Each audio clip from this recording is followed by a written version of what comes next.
Greetings, everyone, and welcome back to the Taylor Talk Podcast, live here at Grind Entertainment Studio, home of Musician Taylor LLC. I'm your co-host, Chevy Revis, along with my co-host and co-founder, Darrell Twin Smith. What's up, y'all? Today's special guest is a former collegiate athlete turned artist, songwriter, with a phenomenal stage presence, captivating the crowd at every show. Her growing catalog of music is reaching fans locally, regionally, internationally as we speak, with her most recent fan favorite record, Blue Summers.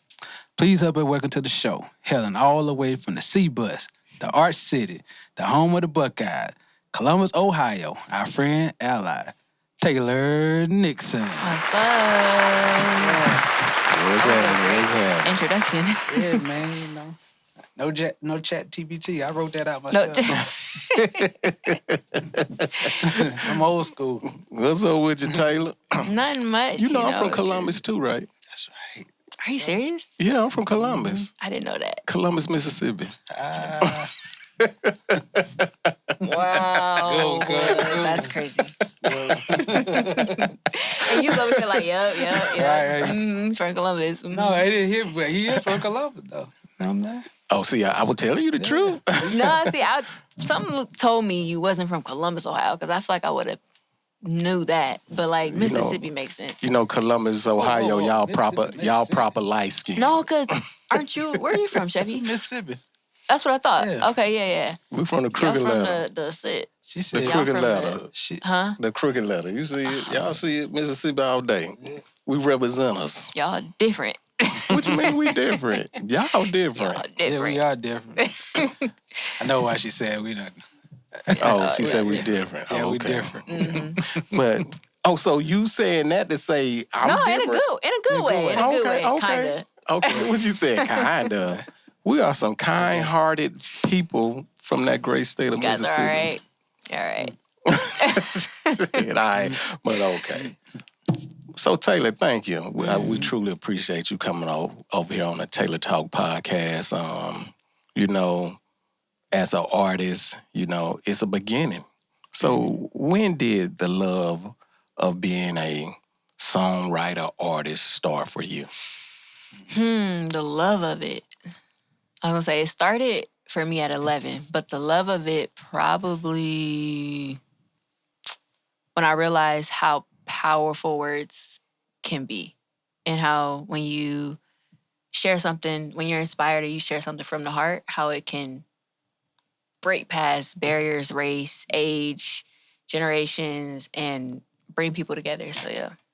Oh, that's dope. I like how you put that. And you're right.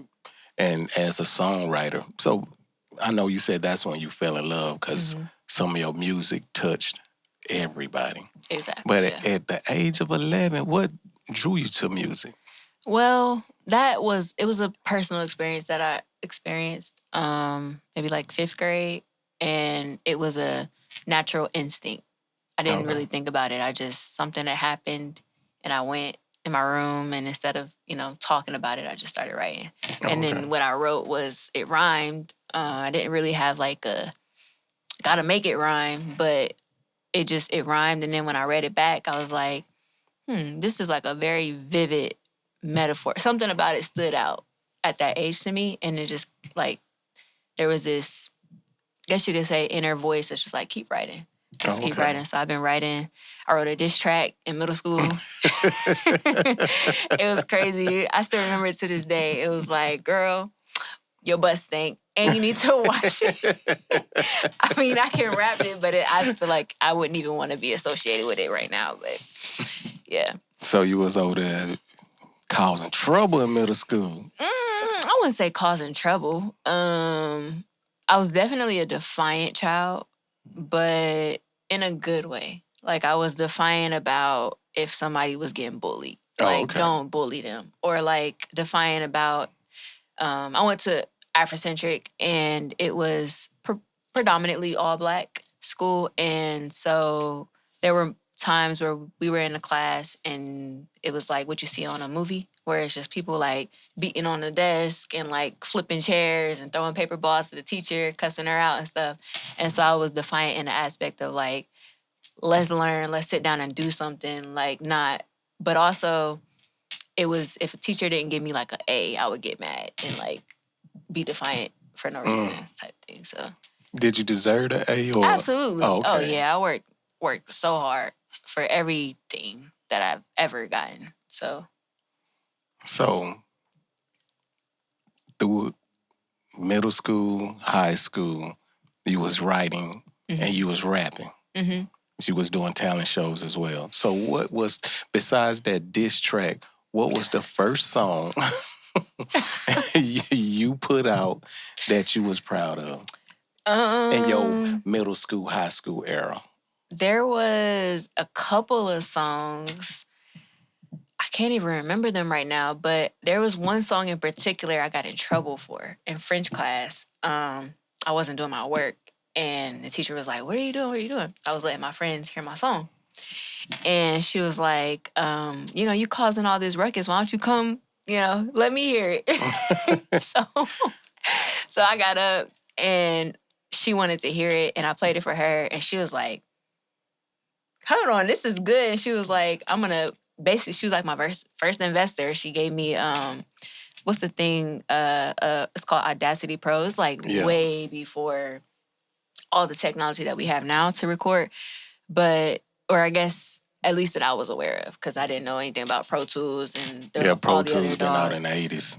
Okay, see, yeah, so it wasn't before that, but it was what we used to record our French. We had to do verbal tests, and so it was what we used to record that. So she gave me the software and the hardware to do it, and then basically just told me like just keep making music. She was mad at me at first, but then it turned into, okay, I see why you guys were listening to it. And then I just used that and I would come home every day. As soon as I got off the bus, go upstairs to my mom's room. She had a computer and that was the only computer in the house at the time.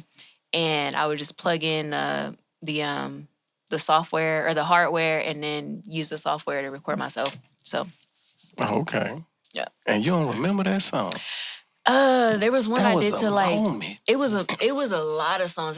There was one I did to Dead Presidents. There was one I did to Mike Jones. Oh, Grandma, that one.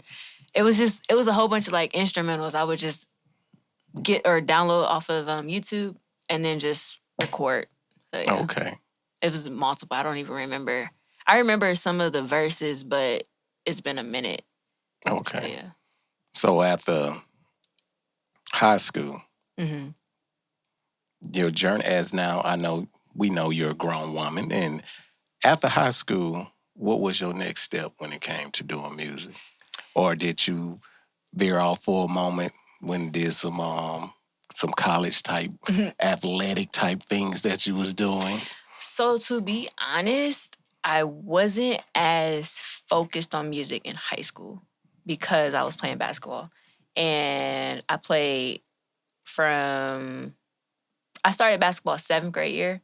We won city championship 7th, 8th grade year. And then I went on to play JV and varsity for freshman, sophomore, junior, senior year. And I got 2 state titles and I think 3 city champs. And then I went to college, Cleveland, Ohio, and I played there. And then we went undefeated. That was never done in history.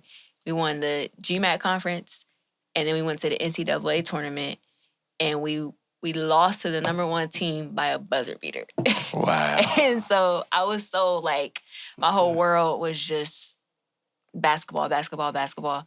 I don't remember having like a social life outside of that. Everything was like my teammates, my coach. We got to go watch film. We got to go to the gym. I would say that basketball fed my work ethic now, but I wasn't focused on music in high school or college really. And then my freshman year of college, I decided to transfer to Georgia State, and that's what brought me here to Atlanta. So, point guard, shooting guard. So in college, I was playing a 2-3, and then AAU So I don't know if you guys are familiar with AAU basketball. Yes. Okay, so Come I played on that. now. I can't believe you tested. I didn't know. I didn't know. She in here looking at like we 12 years old. Some people don't know what AAU is. My niece play AAU basketball. So the weekends are hectic. Yeah. And you're traveling. And so imagine, doing that on the weekends and then on the weekday. And this is off season. So this is like summer, not because basketball season is like fall leading in through winter. But summer, it was like as soon as basketball was over, and we were always the last to be done because we always went to the state tournament. And then we would go right into summer ball. And then after that, well, even with summer, we would do AAU. So it was just, schedule was like constant. Hectic, Yeah. Who y'all lose to? In the NCAA tournament? Yeah. I would have to look that up. Yeah, I would have to look that up. So why you didn't go to Ohio State? I mean, Ohio State you live there? Well, no. Ohio State, one, they didn't offer me a scholarship. So for academics or athletic. So it just didn't, the math wasn't mathing. Believe it or not, I worked my ass off and got no scholarships as far as academic was concerned. Even athletic, I had the school that I had went to for college, Ursuline in Cleveland, Ohio. I didn't really want to go there, and I had went to their camp, and they wanted to offer me then, but they told me I had to come back to the second camp, and because I didn't want to go there, I decided not to go to the second camp, so they gave my scholarship away to somebody else, and then once I realized that, oh shit, I don't have any other options because nobody else was offering, I was like, all right, well, I guess, I went to the school, I did a visit, met the coaches and everything. So I was just like, I might as well just do it. But I didn't get any tuition, I didn't get any scholarship to go. So I was there as a walk-on and my freshman year. And that's kind of what led me to make the decision to go just transfer to Georgia State and just be done with basketball. So. Okay. So you came down here to Georgia. Georgia. So you came down here, you was still playing basketball, right? No. When I came to Atlanta, I was done with basketball. So then what sparked that love for music again? I wouldn't say there was a specific, I will say, when I went to Georgia State, there was a group called PEG at the time, Panther Entertainment Group. And they had this basically conglomerate of students on campus where if you wanted to be in the entertainment industry, you would go. And basically it was like a mini industry, but on campus. So we had A&Rs, journalists, producers, artists. And the whole goal was if you were an artist, you want to become a certified entertainer. So you want to basically work your skill set up so that you can perform on campus. Oh, okay. And so that was, I was in that. Kenny Mason was in that at the same time as me. I don't know if you know who Kenny Mason is. He's Atlanta rapper. He's doing really big stuff right now. Shout out to Kenny Mason. Okay, Kenny Mason. Yeah. But he was performing, and then at the time I wasn't good enough to be the certified entertainer. I was just watching, and fast forward? Well, my college story is a little wonky because it wasn't a full 3 years when I came down to Georgia State. I was at Georgia State, and then for financial reasons, I had to figure out something. And so it was okay, do I stay here or go back to Ohio? And I didn't want to go back to Ohio. So I was basically staying with my uncle, my cousins, just kind of hopping around so I could stay. And then I ended up having to take a break off from college, did an AmeriCorps program for 11 months, and they helped kind of supplement the tuition. Because at this point, I'm paying out-of-state tuition, and it's super expensive. Yes. So after that, then I was able to get in-state tuition, but it took like 3 years to get it. And they fought me. Like they were asking about my social security like at least 3 times. And they wanted my mom's social security. And it was just they were just sending me in loops. And then I finally got it. And then when I got it, my grades were so good that they basically paid me to finish. But it was only for that last year. So I got 3 years of college debt that's just all private loans. Crazy. And then my senior year, I was gonna quit. I was gonna just like not finish because it was so expensive. But after I was able to secure the in-state tuition, then I was able to finish. So that's what pushed me to graduation. So okay. So they say you weren't good enough to perform with the At that time. So and then when was it like, hey, what's up? Can I perform when you showed up? What was it? Cause like I said, I wasn't there too long. I was there for that year. When I had came back to Atlanta, I think it was just like 2018. I can't remember. It was like right before my 21st birthday. I did a show. It was called the Female All Apollo show. And I competed, and basically whoever won got like a cash prize. And so it was like 10 other females there. We all performed, and it was based off of the crowd. So who the crowd thought, whatever. And they did like this, okay, well, this person, whatever. So I got down to like the last 3, and then they were doing it between me and 2 other people, and I got that one too. So I won it, and they paid me, and that was the first time I got paid to perform. And I was like, that, like, it was just a really good feeling. And I think, I don't know, from that point on, for me, I was just like, I don't know, something's here, like, so I should probably hone it a little bit more. And yeah. So your first projects that you really put your heart and soul was here in Atlanta. Yes. Yeah. So who helped you with those projects? A Tuesday in October. Okay, so Remember Me was the mixtape.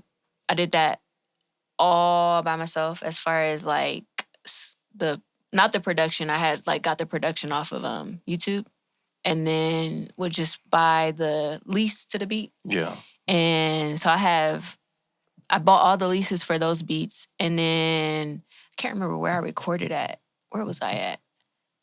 I don't remember where I went to record that project, but it was 7 songs, and I recorded them and then sent them to, I don't even know who mixed it. I can't even remember. It was like, I don't know why I'm, that's crazy. I have a really bad memory. You need some lines, man. Nobody getting no credit. Really bad You need some lines, man. Yeah. Your cognitive function. No, for I'm real. just like, okay, who y'all lost to? I'm trying to play back off. I am so bad at like. So let me ask this question. Yeah. You're going to have a So lot of you people. No, hold on, cuz. I'm just saying, get that memory right, because my memory tore up too, because Twin tell me all the time, like, hey. I mean, I'm trying to, mixing, I don't even know who it was. I feel like, So I know who did it. team. Okay, hold on. Yeah, I did Here it. we go. No, I know who did it. Okay. Because I was at it was Gray Matter Studios at the time, and then it turned into, I can't remember what the name of that. What it Bandwidth. Yeah. There was a guy there. Like Will? Mm-mm. One of his engineers. I can't remember. That's all good. I just wanted Was to, it like, a female? at least, She didn't record you? Because they weren't really in the picture at that point. It was like I had did the mixtape. Hold on, let me think about No, this. you good. I can't remember. Yeah, timeline. I gotta write that down. Yeah, so this stuff you Yeah. need when you write a book. Possibly, yeah. If I write a book. and give people the credit that they, Oh yeah, properly absolutely. deserve. Yeah, absolutely. I was just watching something with Mike Will, and they was talking about that and how, people forget. And, No, I will say he's on all the credits. So, I mean, I can just pull up my phone and just look up, whatever. And on YouTube, in the descriptions. I put everybody's name, whoever was a part of it. So, but yeah, I did the cover art and everything. So, as you start homing your skills and you getting these mixtapes and these albums out, you find yourself with a placement on the Penguin. How did that come about? Man, everybody always asks this. I remember this one. I remember this one. You know, how could I forget this one? I know this one. I got her on speed dial just in case. Jazz would be like, well, London. Right. But so 2022, I was in Columbus and I was there for an extended time, and London Elixir had reached out, and I call her Jazz because that's like we understand. Okay. I'm just trying to make sure that the audience, shout out to London Elixir, and London, we gonna keep your government name off here. She'd be like, my name is London. But she did change it a little bit. What? When she went back. What she did was her gonna name? be DJ. Yeah, you're right. Yeah, she did. She did. So. But okay, so I lost my train of thought. Okay, so anyways, she hit me up and she was like, I got this idea or this what do you call it? Pitch.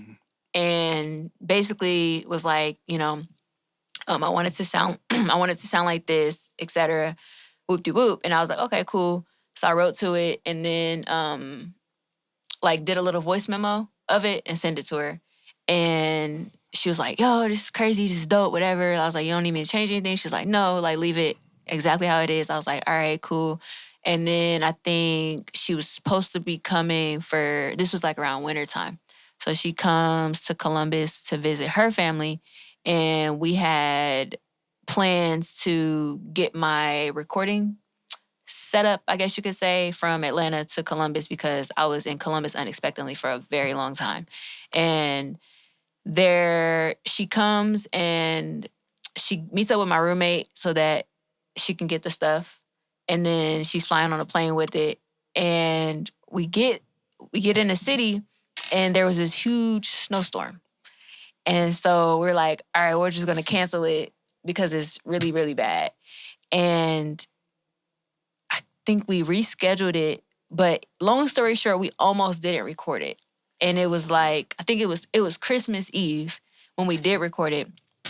And when we recorded it, we had to go into her mom's basement. So we recorded it in the basement, got the furnace in the background and everything. But it was solid. It was good. She takes it back. She mixes it. And then that was that. We didn't it was just like, all right, it's in the catalog. And that's it. Maybe a year and a half later is when she texts me and she's like, yo, we got a placement, blah, blah, blah, blah. Because she got an email from a music supervisor that she is connected with. And they wanted to use it in the Batman, it's the Penguin series which is a spinoff, from the Batman. And I couldn't believe it at first. I was like, I'll celebrate when it comes out. Because I even had a release party. We had a watch night party for it. Y'all and did? When? We had it literally. This was September. That's crazy. That's crazy. No, this was September 19th, which is crazy because it released on my brother's birthday. And my brother is the reason why when I said something that personal happened, that's he passed away. And so he's the reason why I learned how to express myself the way that I do. And it released on his birthday. And then the episode aired. And then on top of that, it was in the pilot episode, which is the very first episode of the series. So millions of views. And that night I was telling everybody, I was like, all right, guys, I don't know if it's really in the show. You know, they said it was, whatever. Because at this point, we didn't get paid yet or anything. So everybody thought it was funny that I was like, but then 18 minutes into the show, it was like, I'm not here to talk. I'll keep it friendly. And so I was like, wow, it was just crazy. Made it. Yeah, it was crazy. The timing of it is too. Yeah, the timing of it was crazy too. Cause I mean, we were both, me and Jazz were both. Oh God, you guys got it. No, Keep on going. London. Me and London were both going through a lot, like at that time. So it was just like it was one of those moments where it's like, okay, keep going. Silver lining. Yeah. That's what's up. That's real. So with that wonderful placement, and I seen how things kind of, I seen things, especially I seen how London just steady keep going, and see you keep moving and going.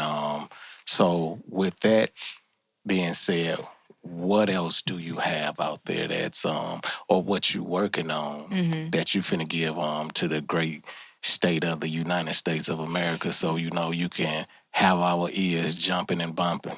So I'll give 2. Blue Summers, I released that last year around this time, really. And I feel it's one of my most personal records because I dived into a different realm as far as lyricism is concerned. I usually am very bar heavy and I guess you could say lyrical, yeah, rappy.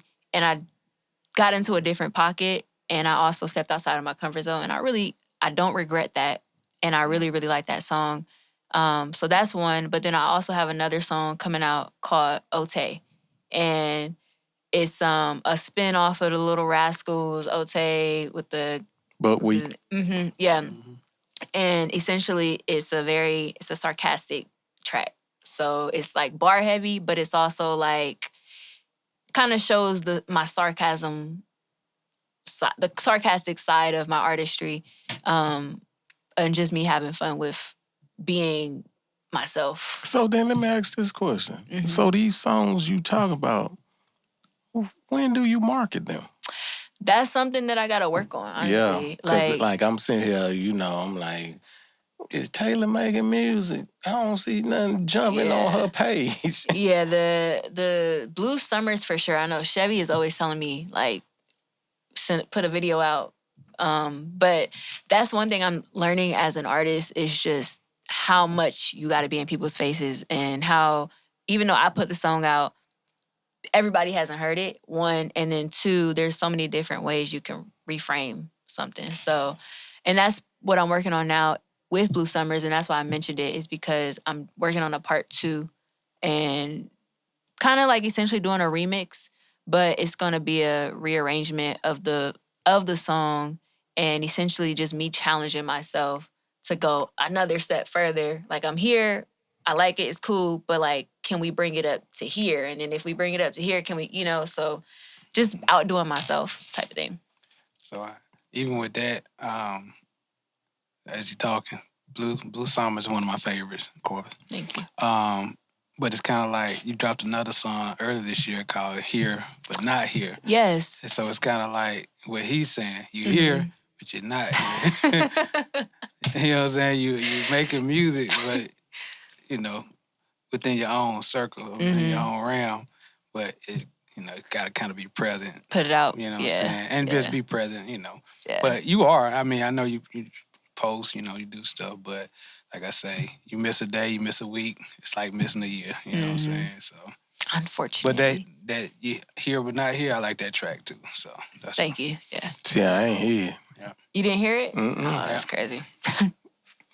Yeah. Again, so it's a big world. Man. So this is where, like I said, you said marketing is something that you're lacking in. It's definitely a skill that I have learned that I need help with. But so when you was at Georgia State, then you made connections with that group?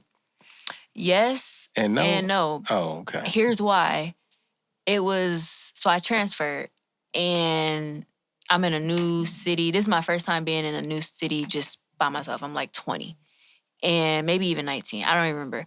But I was trying to connect with people that are like-minded and that were also in like entertainment. That's how I found the Panther Entertainment Group. But it didn't, because I wasn't on campus, I wasn't staying on campus and I wasn't there consistently. It was very, very hard to find a group. I don't know if you know anything about Georgia State, but it's in the middle of downtown Atlanta. So Yeah, I know my daughter graduated from Georgia State. okay, see, so it's very, it can be intimidating, especially because, like I said, I'm coming from Ohio. It's a lot slower. I thought I wanted that, but then I was like looking back and I was like, no, I would have preferred to go somewhere where it was like College City or something. But it just, everybody's kind of like in their own world. It's like they're just there doing whatever they do. It was very different from what I was used to. So it was hard to like establish a friend group.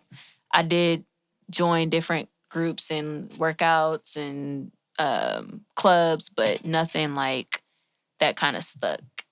So Yeah, that makes sense. Yeah. Like I say, us being from Mississippi and coming to big cities, and we done been around the world. mm-hmm. A lot of stuff is cliquish. A lot of stuff Exactly. is, you know what I'm saying? Yeah, exactly. You got a cool club, people, you know what I'm saying? People, Mm-hmm. yo, you got to be in this club. You got to be in this club. It's like, Yeah, and it wasn't like I Yeah. had like a older sibling, like, oh yeah, this is my, like let her into. It was just Yeah. me by myself, so it was very intimidating. But you when I supposed first to make your own lane.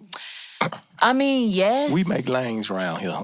Yeah, but You tell them stay in your lane because you come cross mine, you're gonna crash.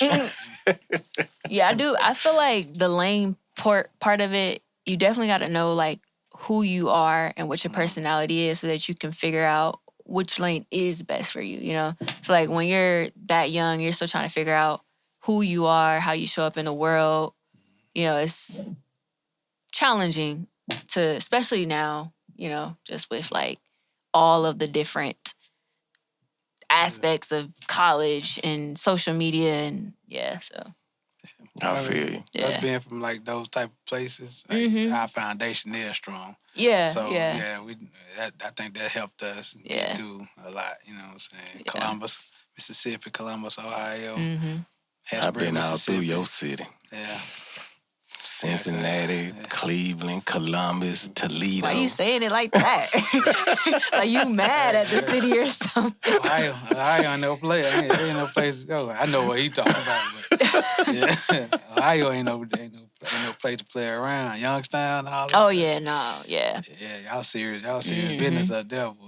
So, No. Yeah, y'all. There's some good people in Ohio, hands down. Yeah, I cannot knock that city. Yeah. That state. Period. that You know, guy people gotta- I had on my mixtape, Yeah. Two Gun Cannon, Yeah. out of Ohio. Oh, really? He was like one of the ones, but I gotta figure out where he at. I'm gonna look him up. So he was really dope. So Mm-hmm. I got a lot of talent there, man. And you Very carrying Appreciate on it. it. You know Appreciate what I'm it. saying? So other than that, what else you gonna do? What else you gonna parlay with your career? You getting into acting, modeling, sports branding, voiceovers. Let me think about this. Brand ambassador. Nothing right now that is like boom. I would say to kind of go out the box a little bit, Mhm. like your typical. I love education. I love books, and I love reading. And so, as far as like the parlay portion of it, I wouldn't call it like a podcast, but more so just sharing my perspective with the world. And so, like, I'll read. I got this thing called Takeaways with Tay, and Who is I don't Tay? even know what it. Tay. Okay. Yeah, Tay. I just want to make sure the audience know. I know, but Oh, okay, yeah. Takeaways with Tay, and pretty much what I'll do or what I was doing. Might have to bring it back up. I just wanted to focus on the music, but anyways, it was read a book a week, nonfiction book, and then give my 3 takeaways from it. And so that's something that I feel fits my brand because, like I said, I'm an advocate for education, but also just for sharing my perspective that I feel, because I've always been told that when I speak or when I'm talking to people, somebody's always like, well, I didn't think of it that way. Or I didn't, whatever. It's just, I'm always enlightening somebody in some aspect. So it inspired me to do one about nonfiction books because there was a hole or a gap, I should say, in the book world. There's a lot of book clubs, but they aren't nonfiction focused. They're like romantic or drama or whatever focused. And I just want to encourage people to become their best self, and starting with myself, and just be that example, and that fits my brand. So that's the parlay, I guess you could say. That, and just being the greatest performer that I can absolutely be. Anytime I can get in performing, I'm learning is not just going on stage, but it's also talking on a podcast and just music videos, or even when I'm posting up for social media, having a certain type of energy and with whatever about myself. So, yeah. Okay. No, I'm with it. I'm with that. Yeah. So, as you talk about these books and you read these books, and so your passion is education, Yes. but you also love to do music. So, as you say you stop, and I might have to bring it back. The thing is, if you got something and you feel like it's going forward with you and you're happy about it, don't stop. Keep going. And then as you read those books, you say, okay, I can read books of, say for instance, say, hey, I'm going to read this book about Roy Ayers and give your perspective on his artistry, what the things he did to bring music into this world, because a lot of folks sample his music as well. Isaac Hayes, the same thing. Dig deep into his history and see what made him write and play the instruments he did. It's also you educate. Yeah. Yeah, absolutely. So it's like I said, you surround yourself around a bunch of good people. London is one, most definitely. I know she say y'all like little sisters and stuff. So it's a lot of things that I know you can do. It's a lot of things that as an artist and as you branding yourself, you also got to be able to get out your own way. Exactly. Yeah. Yeah. So we got 2026. What you gonna do? Well, I got a show next week, literally 7 days, headlining in Columbus, Ohio. And I'm excited, like super excited. It's the first time that I have put together something like this, getting openers, coordinating with the venue owner, and doing marketing promo. I've definitely gotten better with that. TikTok is going crazy right now. Like, I'm talking about thousands of likes and views. So merch, Chevy has been coming through in tremendous ways that I was like, the other day, I was like, so, it was just on your heart to just bless me,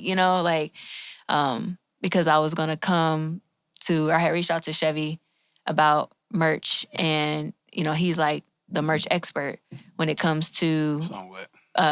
Kinda. Yeah. I guess. I mean, I feel like you are. The merch king. The merch king, yeah. But anyways, he put me on to a place called Super Line. There's a Super Line. Yeah, we ain't giving them no extra credit. They be charging me. Oh, okay. I'm messing. I was like, I don't know anything about it. I got nothing to do with that. But now we went in there, we seen Waka Flocka and everybody in there. Yeah. It was crazy. But anyways, Chevy helps me get the merch for this upcoming show, and it's going to be exclusive for that particular show. And then I'm also releasing the song I was telling you about, Ote, which I'm going to premiere it at the show. So if you're at the show, I don't know when they're going to see this, but if you're in Columbus, Ohio, March 27th, definitely pull up or whatever. But yeah, so that, and then more music. That's one of my goals this year, is just consistent building that catalog. I've got some tracks or records that I have with Marcus, who is also in the sync world, and just basically just having it ready. We got a couple tracks already in the in the catalog. So it's just a matter of somebody picking it up and saying, hey, we want to use it. But just staying ready, that's my main goal. Okay. Yeah. And then being more, I guess you could say, systematic and efficient about how I do things. Because, like I said, it's just, for the most part, it's me. I do have go-to engineer, and then certain people, friends and family that help out here and there.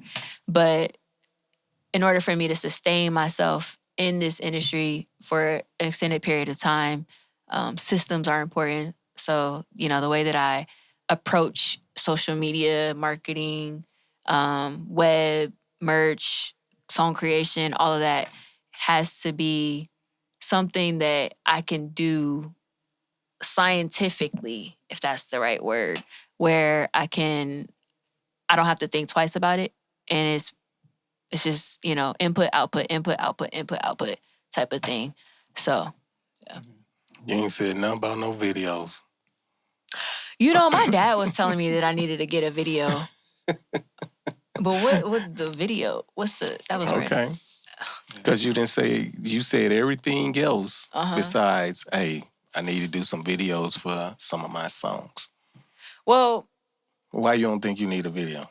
I don't think I don't need a video. It's more so just, when you say video, do you mean like music video, or are you talking about? Music video. Okay. Yeah, I'm all of that is in the works. All of it. But actually, you didn't speak it. Well, I mean, you had I'm scared to say I'm shooting a video. I didn't. It's not like a announcement. No, it's not. I'm not saying it's an announcement. It's so as your process. So as you, as an artist, you should have a checklist. Mm-hmm. And you need to be checking off the things that you need to make sure when folks, they're going to listen to your music, but what's going on with your generation? They want to see visuals. Mm-hmm. Your visuals will run up numbers all day long. Because here's the thing, streaming kind of took music out of a lot of people's hands because they don't want to pay to stream. Mm-hmm. So you got Spotify, you got Pandora. That stuff right there will continue to be out there, but your music I have to be on the playlist. Yeah. And then so what folks gonna do? They gonna go to YouTube and watch them videos. You see what I'm saying? So, absolutely, yeah. I definitely agree that videos are important, especially in this day and age. Right now, I've been focused on like short form content, especially for TikTok, because I've been seeing results from TikTok. So it's like, and I don't have to do as much. Like I can prop up my phone and rap, and it could do 1,000 likes or within like 24 hours. So it's like, if I see that, it's like, okay, well, I know the importance of a video, but like if I don't really have, because I'm also working within a specific budget. So like if I don't really have a budget to do the video, kind of got to DIY it, and do what I can, which is short form. So that's, part of the marketing rollout, I guess you could say, for Ote. But no, a video is definitely in the works. I mean, the show, the song, the merch, that's like solidified. Video is more like, it's definitely being talked about, but yeah. So. Okay. Yeah, waiting on one of the records to get then put the... Kinda. I mean, the one that we're thinking about for Ote is just like a simple kind of concept, like a montage of clips, but put together and, put the song and things behind it. But yeah, I mean, we're just getting creative and figuring out what works. So, yeah. I got two more questions. One, who your top 5? Top 5 rappers, MC. Artists, MCs? Whoever influenced you, top 5 MC. That's hard. Okay, top 5. Top 5, period. Okay. Aretha Franklin. Okay. That's enough. Aretha Franklin. Okay. Luther Vandross. Yeah. I don't want to leave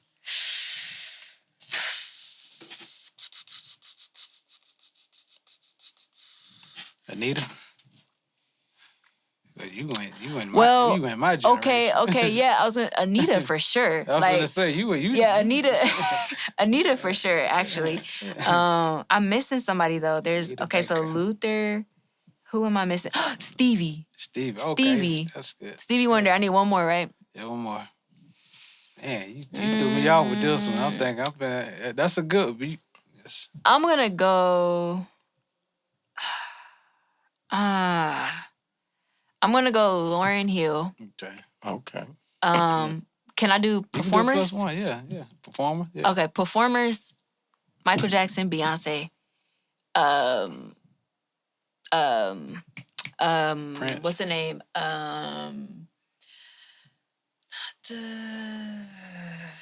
Don't you think you can love me? I don't know that one. For me. Oh, Freddie Mercury. Yes. Bohemian Rhapsody. Bohemian Rhapsody, but Freddie Mercury specifically. Yeah, him. And then what's the guy's name? I'm drawing a blank. The one that James Brown. Drops to the knees. Come on now. Yeah. Damn, you got that's some good ones. That's some good ones. And one more. Prince. Absolutely. Actually, yeah, absolutely. His ability, I was watching this performance of him playing the guitar for I think it was 8 minutes straight. It might have been longer than that. And I was just like, oh my God. Talk about making a guitar sing, cry, laugh. He just did it all. And I was just so mesmerized by how he was just so engulfed in that moment of performing. That was crazy. So yeah, Prince. We grew up on Prince, but Prince took me to another level. The Super Bowl, he out there dancing in high heels and didn't fall. I was like, this man in high heels in the rain. That was crazy. Didn't miss a beat. Yeah. You know what I'm saying? So Prince is definitely a great performer. I never asked you that, cuz. Who your top performers? Performers, it's gonna be Michael Jackson. MJ. Michael Jackson. Michael Jackson again. No. I say Mike Jackson 5s. Okay. You had the what's their names? Man, what's that group? It's a 70s group. I ain't gonna say performance. Yeah, I know it's different than just performance. Mike always gonna be number one. Yeah, Michael Jackson, the Jackson 5s, Prince. I did like how Morris Day and the Times did things. Who else I can say that was smooth with it? There was a what's the name of that group? They was from Hawaii. They was in the 80s. Hawaii. Man, they was just on Unsung. Color Me Bad? No, they not. No, it was a brother and sister band. I can't think of their names right now. But they was cold up there. They had instruments, dancing. Okay. It was the 2 sisters and 3 brothers. I don't know. Yeah. I might have Googled that. They was from they You Samoans. know who that is? Yeah. They Samoans. Samoans? They were Samoans. Sisters. Yeah. They was on The Jets? Yes, that's okay, them. The That's them. Okay. Yeah. I'm gonna have to look them up. Yeah, I definitely. Yeah. Okay. That's dope. That's dope. Well, yeah, we appreciate you coming through the Taylor Talk podcast, Miss Taylor Nixon. I appreciate you guys for having me. Yeah. Do you? Yeah, for sure. I'm messing with you. I told you to get ready for I'm the comic relief. Oh my God. But we definitely appreciate you. Mm-hmm. We appreciate you for coming out here, sharing your story with us, and we definitely want to see you continue to do great things, and definitely want to see you rise to the top and be the best artist, songwriter, performer that you are. Thank you. Sorry, cuz. One last thing. I said I had 2 questions. Dream collab. Producer, D-Mile. D-Mile. Just waiting. I'm just waiting. Yeah, Okay. I met him at Georgia State, and he's just the coolest dude ever. But yeah, production, D Mayo. Rapping. That's tough. I think I'm gonna have to go with J. Cole. Just because he's been so fundamental in how I approach lyricism, storytelling, rapping. So yeah, J. Cole. J. Cole. I used to call myself his little sister. Yeah. So let me ask you a question. Go ahead. Yeah. Who is your favorite rap storyteller besides J. Cole?